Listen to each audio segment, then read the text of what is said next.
There are some people who enter your life quietly. No warning, no noise, no promise that they'll stay. And yet, they leave behind the deepest echoes. Welcome to our channel.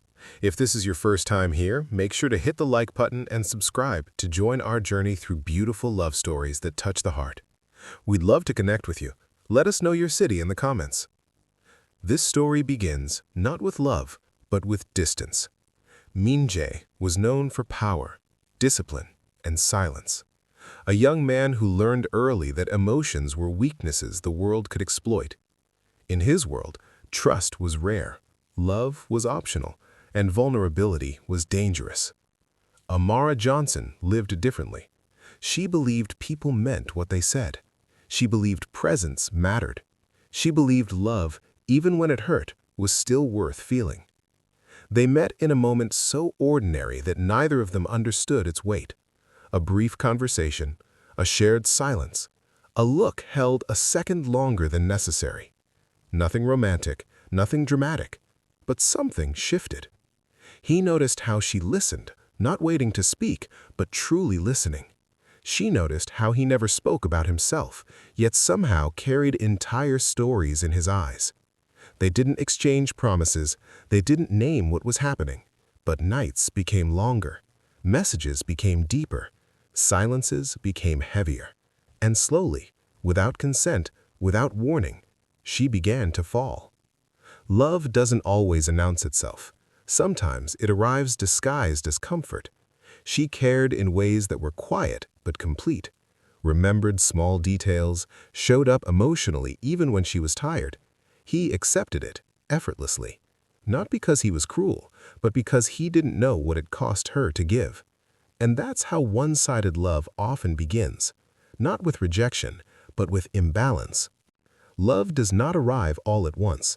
It enters quietly, it settles slowly, and before you realize it, it has rearranged your life.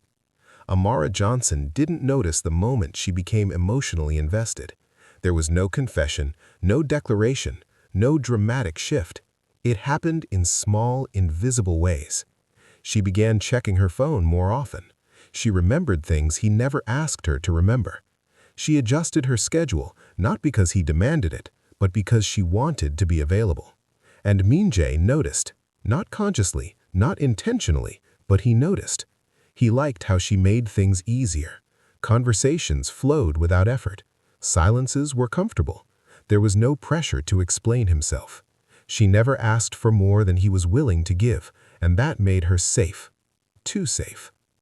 She listened when he spoke about his world, never fully, never directly, but in fragments, half-truths, hints wrapped in humor, stories that avoided emotion. And she didn't push, because she believed patience was love. Distance had not yet appeared, but imbalance had. She showed up emotionally every time. He showed up when it was convenient. She noticed, but she ignored it, because hope is persuasive. There were moments, brief ones, where he seemed close. A softer tone, a longer conversation, a rare openness. Those moments became her fuel. She replayed them in her mind when he grew distant. She used them to justify silence, to excuse absence. He never promised her love, but he never stopped her from giving it, and that was the beginning of the trap. Love, when unbalanced, becomes labor, and she was working very hard. She celebrated his wins, carried his bad days, protected his image even when he hurt her, quietly, unintentionally, and still she felt grateful just to be there. He began pulling away, slowly, not enough to disappear, just enough to remain unreachable. Messages became shorter, time between conversations stretched. But when she asked if something was wrong, he said no, and she believed him. Because one-sided love does not survive on truth, it survives on hope. The pain didn't begin with rejection, it began with confusion. Amara felt it first in the silence. Not the peaceful kind, but the kind that arrives unanswered. Messages read but not replied to. Calls returned hours later, if at all. And when he did respond, everything sounded normal. That was the worst part. She questioned herself before she questioned him.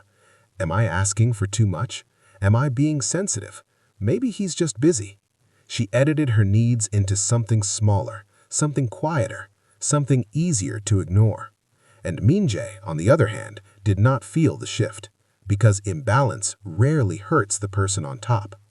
She stopped sharing her worries, stopped expressing disappointment, stopped asking questions she feared the answers to. She became emotionally careful, and he became emotionally comfortable.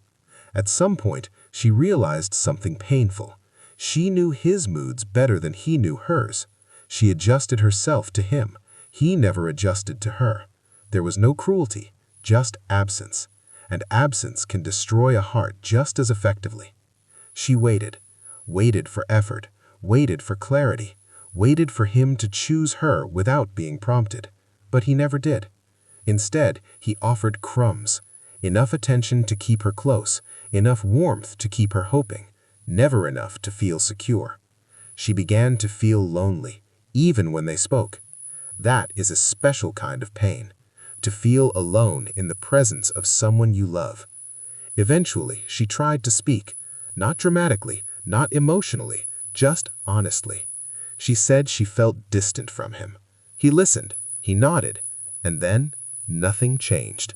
That's when she understood. Some people hear your pain, they just don't feel responsible for it. The imbalance was now undeniable.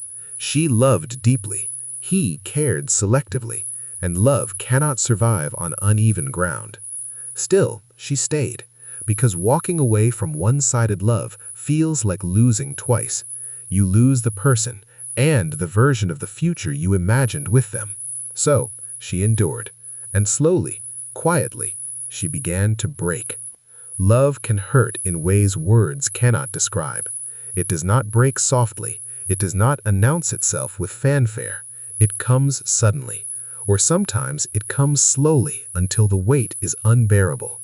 Amara Johnson had tried everything. She had waited, she had hoped, she had bent herself to fit him, stretched herself to match his silence, and softened her edges to avoid conflict. And still, he did not choose her. One evening, she realized the truth in a moment of quiet, unbearable clarity. Min-jae did not love her the way she loved him, not fully, not honestly, not in the way she needed. It wasn't a single event. It wasn't a dramatic betrayal. It was 1,000 little moments. Messages left unread for hours, days, invitations ignored, hints of care offered only when convenient. Every little omission, every absence, every shrug slowly built a wall between them, a wall she had been trying to climb for months.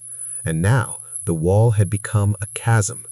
She confronted him, not angrily, not dramatically, just truthfully. I love you, and it hurts that you don't feel the same. He listened, nodded, acknowledged, and then did nothing. The silence was heavier than any argument. It was a void that spoke louder than words ever could. She sat there, feeling the realization crush her chest. Love, no matter how sincere, cannot survive alone. Effort without reciprocity is invisible. Hope, when unbalanced, can be a form of self-deception. Her tears came quietly. Not dramatic, not cathartic, just a slow, steady rain of recognition. For months, she had carried the weight of hope. For months, she had believed love could bridge the distance. But some distances cannot be crossed. She thought about all the small moments she had sacrificed, the late nights she spent waiting for him to call, the events she missed because she wanted to be present for him, and the parts of herself she hid because they might scare him away.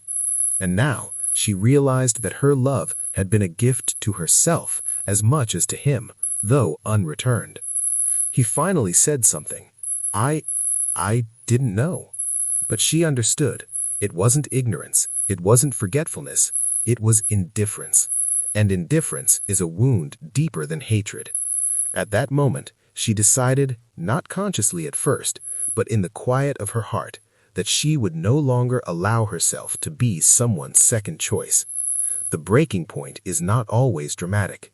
Sometimes it's quiet. Sometimes it's calm. Sometimes it's the moment you stop hoping someone will change and you start hoping for yourself instead. And so the emotional collapse came, but it was not destructive. It was awakening. She began to see the truth of her own strength. She began to feel the power of self-love. She began to untangle her heart from someone who could not care it equally. Some endings are quiet. They do not slam doors or scream goodbye. They do not demand attention. They are soft but powerful. Amara Johnson left that night with no dramatic farewell, no accusations, no begging for answers, just silence. The silence that had haunted her for months was now her own, and in that silence she found something unexpected: freedom.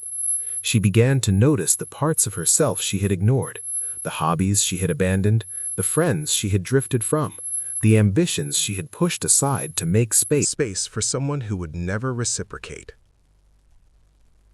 She began to feel light again. Not immediately, not completely, but enough to breathe without fear of disappointment. Love does not always end with someone else. Sometimes it ends with you. Sometimes it is the act of choosing yourself over another person who cannot love you equally. She realized that the pain she had endured was not wasted. It had taught her. Strength exists in vulnerability.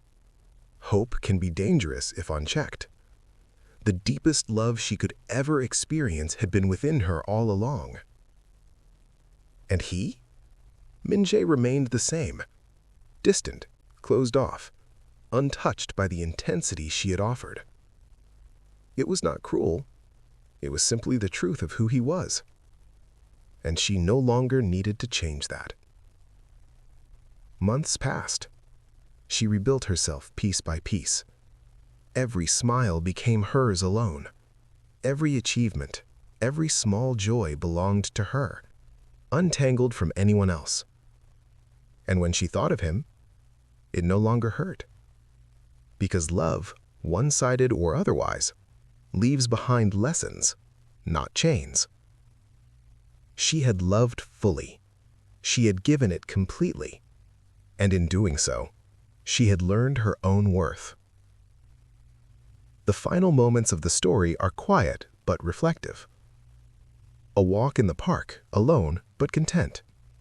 A soft smile at a memory without longing. A pause to breathe in freedom. The heartache now transformed into strength. Some stories do not end with reconciliation. Some stories do not end with love returned. But every story can end with understanding, acceptance, and hope for oneself. She had loved, she had lost, but most importantly, she had found herself.